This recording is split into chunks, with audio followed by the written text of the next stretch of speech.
This video covers the best time to visit, how to get there, where to stay, top 10 attractions, and pro tips. I used to think San Francisco was all about the Golden Gate Bridge, but once you start exploring, you realize the bridge is just the beginning. This is a city of steep hills, colorful neighborhoods, incredible food, and experiences you simply won't find anywhere else in California. In this video, I'm counting down the 10 best things to do in San Francisco. And my number one pick is an experience I'd recommend, even if you only had one day in the city. For warmer weather and clearer skies, I'd aim for September or October. And no matter when you visit, bring a light jacket. San Francisco can feel surprisingly cool, especially near the water. You really don't need a car for most of San Francisco. Walking and public transportation are usually easier, and you'll avoid the headache of traffic and parking. Union Square is convenient for first-time visitors, while Fisherman's Wharf puts you close to many major attractions. For more neighborhood character, consider North Beach. Now, let's start with one of those classic San Francisco stops that's quick, quirky, and absolutely worth seeing once. If you're looking for one of San Francisco's most recognizable photo stops, Lombard Street deserves a place on your list. This famous block winds downhill through 8 tight turns, surrounded by beautiful homes and landscape gardens. It's a short experience, but seeing cars carefully navigate the curves with the city stretching out in the background is one of those scenes that feels unmistakably San Francisco. Here's my advice: don't build your entire morning around it. Instead, combine Lombard Street with another nearby attraction and treat it as a fun 30-minute stop. If you're walking, approach from the bottom, first for the classic view, looking uphill. Then make your way to the top, where you'll get a completely different perspective toward the bay. For first-time visitors and photographers, it's an easy addition to your itinerary, and one of those places that looks even more unusual in person than it does in photos. After checking off one of San Francisco's most famous landmarks, let's head into a neighborhood where the city feels completely different within just a few blocks. San Francisco's Chinatown is best experienced without a strict plan. Walk beneath the Dragon Gate, explore the side streets, browse traditional shops, and follow the smell of freshly baked pastries and dim sum. The deeper you wander beyond the busiest tourist streets, the more interesting the neighborhood becomes. Personally, I wouldn't come here just to take a photo at the entrance and leave. The food is a big part of the experience, so arrive hungry and turn your visit into lunch or an early dinner. My advice would be to explore both Grand Avenue and Stockton Street. Grand is more colorful and visitor-friendly, while Stockton gives you a glimpse of the neighborhood's everyday energy. If you're a food lover or someone who enjoys experiencing the personality of a city through its neighborhoods, Chinatown is absolutely worth your time. If you need a break from busy streets and crowded attractions, Land's End shows you a completely different side of San Francisco. Here, the city suddenly gives way to rugged cliffs, windswept trees, and dramatic views over the Pacific Ocean. The trail follows the coastline, and on a clear day, you'll catch some incredible views of the Golden Gate Bridge from perspectives that many first-time visitors never see. What I really like about Land's End is the contrast. One moment you're exploring one of America's busiest cities, and not long after, you're walking above crashing waves with the Pacific stretching out in front of you. You don't have to hike the entire trail to enjoy it, either. If you're short on time, choose a section of the coastal path, and simply walk until you've had your fill of the views. I'd recommend coming in the morning when the trail feels quieter. Wear comfortable shoes and bring an extra layer. The wind can make it feel much cooler than downtown. For hikers, photographers, and anyone who wants to experience San Francisco beyond its famous urban landmarks, Land's End is one of the best places to do it. If you're visiting San Francisco for the first time, chances are you'll eventually find yourself at Fisherman's Wharf. And despite being touristy, I still think it's worth experiencing once. The waterfront here is always full of energy. You'll find seafood restaurants, souvenir shops, street performers, and plenty of activity around the harbor. But for many visitors, the real highlight is Pier 39, where San Francisco's famous sea lions have become an attraction of their own. My advice is to come for the atmosphere rather than spending your entire day here. Walk along the waterfront, watch the sea lions, grab some clam chowder or fresh seafood, and then move on to explore another part of the city. Families and first-time visitors will probably enjoy this area the most. And if you're traveling with kids, it's an easy place to spend a few fun hours without needing much of a plan. Now, for an experience you really can't recreate anywhere else in California. Riding one of San Francisco's historic cable cars isn't just transportation. It's one of those moments where the journey becomes the attraction. As the car climbs the city's steep hills, you'll pass classic architecture, busy streets, and glimpses of the bay while hearing that unmistakable cable car bell along the way. It feels a little old-fashioned, a little chaotic, and completely San Francisco. If this is your first visit, I'd recommend riding at least once instead of only taking photos from the sidewalk. One practical tip: the most popular boarding points can have long lines. If you're flexible, try boarding farther along the route rather than waiting at the busiest turnaround. For me, this is less about getting somewhere quickly and more about experiencing a piece of the city's personality. Even one ride can become one of the most memorable parts of your trip. If there's one San Francisco attraction you should book before your trip, it's Alcatraz. The experience begins before you even reach the island. The ferry ride across the bay gives you fantastic views of the skyline and the Golden Gate Bridge. But once you step on Alcatraz, the mood changes completely. Walking through the old cell blocks and hearing stories about the prison's most notorious inmates makes the history feel surprisingly real.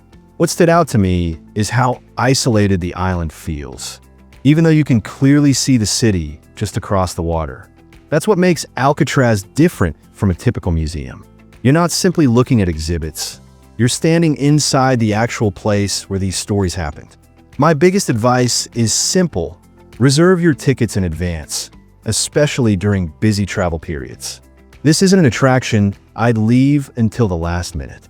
Give yourself enough time to explore without rushing, and don't forget to enjoy the views outside the prison buildings. Ironically, some of the most beautiful views of San Francisco come from one of its most infamous locations. After the darker history of Alcatraz, let's switch gears completely and head somewhere you can slow down. Golden Gate Park is enormous, and that's exactly why you shouldn't try to see everything in one visit. Instead, choose the experience that fits your interests.